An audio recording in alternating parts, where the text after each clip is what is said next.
Shalom, selamat pagi yang mengenang jemaat yang dikasihi Tuhan kita Yesus Kristus. Kita kembali bertemu di Renungan Pagi HKBP Denpasar untuk edisi hari ini Jumat 4 Oktober 2024. Sebelum kita mendengarkan firman Tuhan, marilah kita bernyanyi terlebih dahulu. Kita bernyanyi.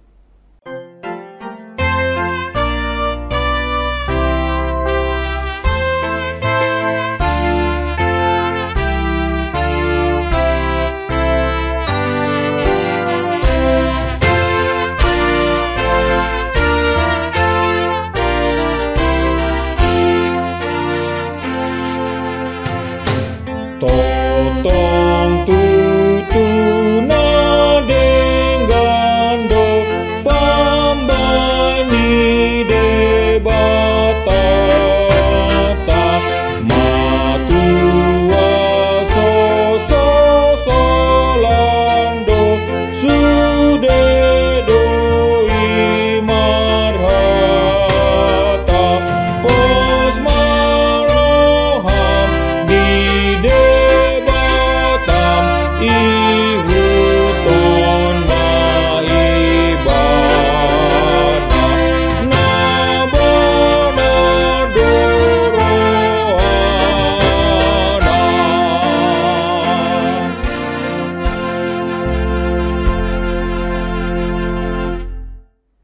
Anugerah dan damai sejahtera dari Allah Bapa dan dari Anaknya Tuhan Yesus Kristus kiranya menyertai kamu sekalian. Amin. Firman Tuhan untuk kita pada pagi hari ini tertulis dalam kitab Yosua pasal 21 ayat 45. Dari segala yang baik yang dijanjikan Tuhan kepada kaum Israel, tidak ada yang tidak dipenuhi, semuanya terpenuhi. Di dalam bahasa Batak dikatakan, dangadong tertading nang gosada sian saluhut hata nadinggan akan napinabua ni Jehoba tu pinopar ni Israel, tung luhut nado ro. Demikian firman Tuhan. Menginang setelah kepemimpinan Yosua menggantikan Musa membawa bangsa Israel dari keluar dari perbudakan Mesir, pertama-tama ke padang gurun, kemudian ke tanah perjanjian. Akhirnya pada perjalanan ini bangsa Israel sampai. Oke, generasinya sudah berbeda, orang-orangnya sudah berbeda, tetapi janji Tuhan itu tetap sama. Dan meskipun sudah generasi yang berbeda, tetapi janji yang pada generasi sebelumnya itu tetap diteruskan oleh Allah kepada bangsa Israel dan keturunannya. Musa tidak ikut, keturunan orang-orang di zaman Musa itu tidak ikut, tapi Yosua dan generasi yang baru sampai akhirnya di tanah perjanjian itu. Katakan itu satu episode berakhirnya perjalanan bangsa Israel. Kalau sekiranya dibuat menjadi sebuah film atau sebuah sinetron demikian, sampai itu di titik yang ini, di part yang ini, di mana dia close atau ending dulu ketika Yosua dan bangsa Israel akhirnya sampai di tanah perjanjian itu. Dan di flashbacklah kembali. Firman ini kemudian memflashback kembali apa saja yang sudah dijalani oleh bangsa Israel yang sudah sampai itu. Kepada Abraham dijanjikan keturunan, kepada Musa dijanjikan, kepada Abraham dijanjikan keturunan tadi, kepada Musa dijanjikan tanah perjanjian, dan kepada bangsa Israel di generasinya begitu. Dan semuanya akhirnya diwujudkan dalam keberadaan bangsa Israel pada saat itu di tanah perjanjian. Mereka banyak, artinya keturunan Abraham tadi, mereka sekarang berada di tanah perjanjian, mereka punya wilayahnya sendiri, mereka punya kekuasaannya sendiri, dan itulah menjadi wujud dari janji-janji Tuhan dari dahulu kala sampai kepada titik mereka itu. Tidak ada yang tidak dipenuhi. Semua janji Allah, bahkan penyertaan ketika di perjalanan, tiang api dan tiang garam itu akan menjadi suatu flashback di dalam kehidupan mereka. Mereka diberi mana, mereka diberi air, dan yang lain-lain. Akhirnya sampailah mereka di tahap itu bahwa oke, akhirnya mereka sampai di tanah perjanjian itu, dan biarlah kiranya pada saat itu, pada saat ketika mereka sampai, biarlah mereka hendaknya beribadah kepada Tuhan dan hanya kepada Tuhan saja mereka beribadah. Dengan demikian tutup part kesekian dari perjalanan bangsa Israel itu.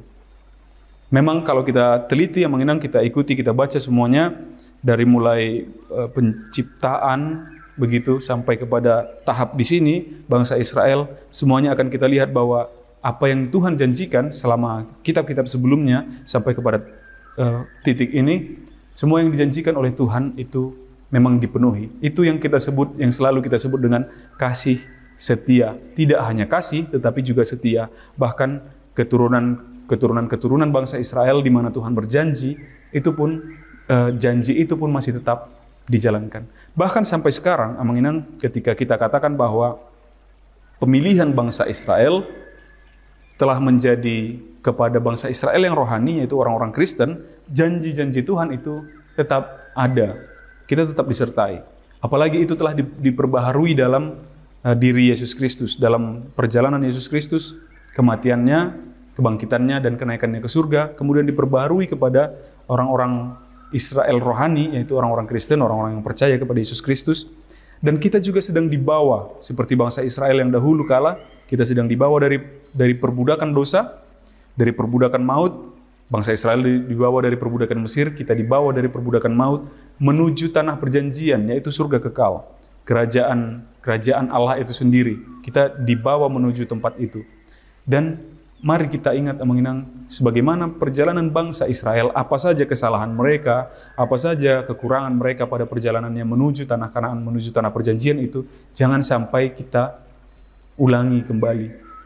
Lalu bagaimana mereka disertai oleh Tuhan, bagaimana kebutuhan mereka dipenuhi oleh Tuhan, biarlah kita mengimani itu. Bahwa dalam perjalanan kita menuju kekekalan itu, yang di tanah tempat yang dijanjikan Tuhan itu, surga itu, kerajaannya itu, kita akan tahu bahwa semua kebutuhan kita untuk mencapai itu pun telah Tuhan penuhi. Maka jangan sedikit pun kita tiru segala kesalahan yang dilakukan oleh bangsa Israel. Maka janji-janji itu pun akan dipenuhkan kepada kita, akan dipenuhi kepada kita. Janji tentang keselamatan, janji tentang kehidupan kekal, itu juga akan kita terima sebagai bangsa Israel yang rohani, sebagai bangsa yang terpilih. Maka mengenang, mari kita tetap teguh dalam kepercayaan kita, dalam iman kita kepada Allah. Jangan pernah meninggalkan, sebab Allah setia, maka mari kita juga setia kepada Allah. Amin. Kita bersatu dalam doa. Terpujilah Engkau ya Allah Bapa atas segala anugerah-Mu di dalam kehidupan kami hingga pada saat hari ini. Terima kasih atas firman-Mu yang mengingatkan kami kembali akan kesetiaan-Mu ya Bapa, kasih setia-Mu kepada bangsa Israel. Bahwa kasih-Mu Engkau tunjukkan secara turun-temurun, sebagaimana janji-Mu, kasih-Mu kepada Abraham, kepada Musa, kepada Israel. Demikian juga kami yakin dan percaya Bapa, Engkau tetap mengasihi orang-orang percaya di dalam imannya kepada Yesus Kristus. Biarlah kami tetap teguh dalam kepercayaan kami bahwa Engkau yang telah membawa kami keluar dari perbudakan dosa, dari perbudakan maut kekal menuju keselamatan melalui kematian anak-Mu Tuhan kami Yesus Kristus. Ya Bapa, kami juga mohon kiranya Engkau berkati segala aktivitas kami sepanjang hari ini, biarlah berjalan penuh sukacita dan damai sejahtera yang daripada-Mu. Terpujilah Engkau ya Bapa, di dalam nama anak-Mu Yesus Kristus kami berdoa dan mengucap syukur. Amin. Demikian renungan pagi kita untuk hari ini, menginang. Sampai jumpa di hari esok. Selamat beraktivitas. Tuhan memberkati. Horas.